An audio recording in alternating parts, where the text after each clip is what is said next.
Good morning or afternoon, depending on where you are on planet Earth.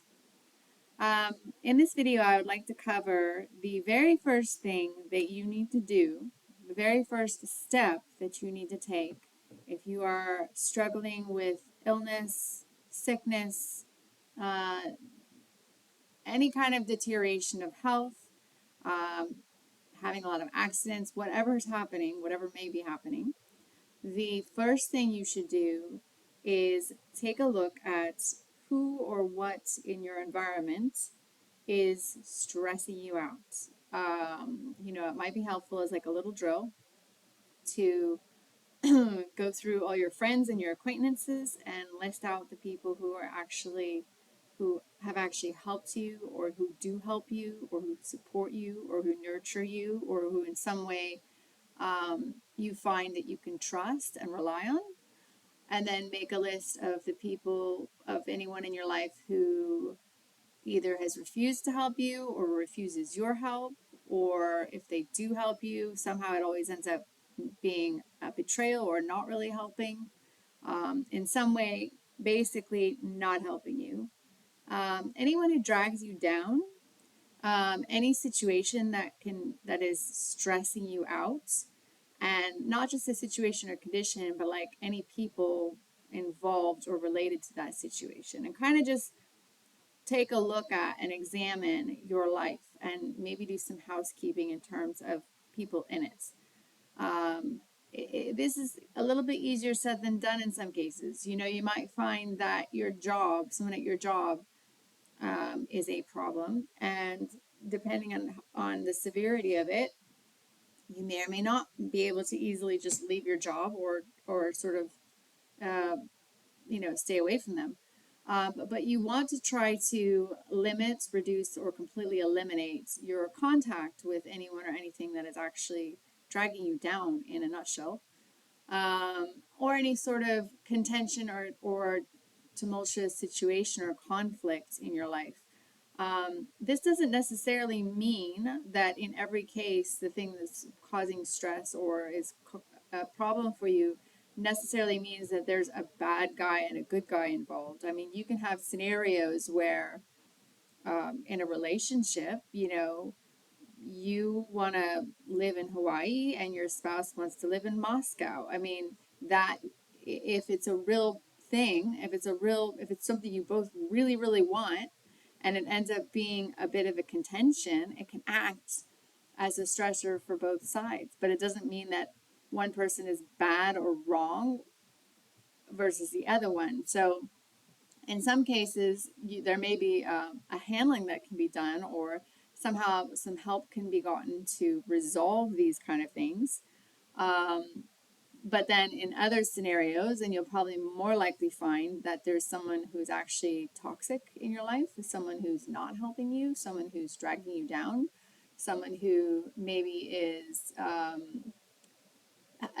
friends with you because they have some vested interest in getting something from that, or somehow sapping you. You know what I mean? Sapping your energy, sapping your finances, sapping your life force, if you will, in some way. But this is an often overlooked sort of thing, because you can do all the medical handlings in the world, and you can, go to the best doctors and get the best treatments and the best everything. And you can spend a lot of money on diet and supplements and everything else. But if you don't handle stress, and if you don't remove things that are creating stress in your environment, maybe your work is just a stress and you're just unhappy at what you're doing.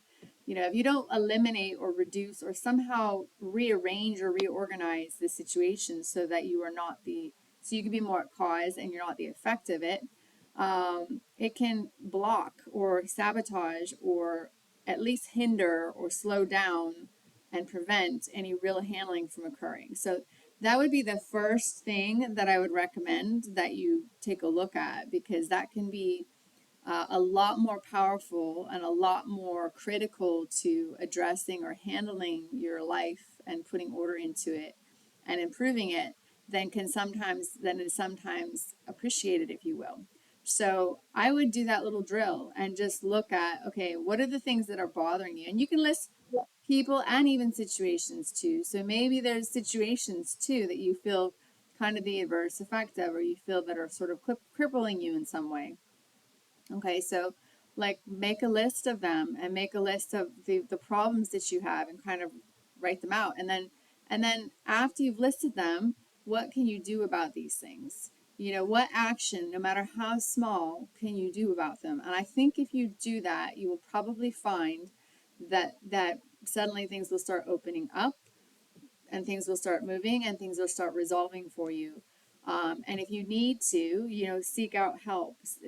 My husband, for example, is an amazing life coach, but there's people who can help, and there's people you can go to, and there is help available. So if you do need help, and sometimes and in some cases, it really is necessary to get help, because you know it always helps to have another person that you can bounce things off of and kind of go over with, as long as they're not solving all your problems for you or telling you what to do about all of them, because that kind of uh, that's disempowering, if you ask me. Meaning, you don't want people to solve your problems for you. You want to be in a position where you are better capable of solving your own problems, because ultimately, the more that you can be empowered and the more that you can learn or increase your ability to confront and deal with things, the more you will feel much better and more able to control and handle your life and be at the helm of your own ship, so to speak. So that's my 2 cents on it, and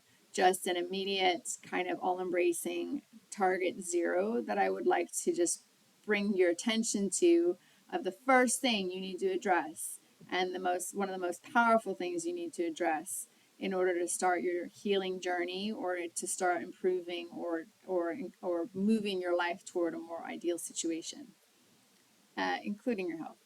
Okay, I hope this was helpful, and yeah, let me know. Leave me any comments if you've done this drill and you found it successful, or if you've had any success or wins from doing so, or if you spotted anything. Let me know. I'm very interested. Thank you.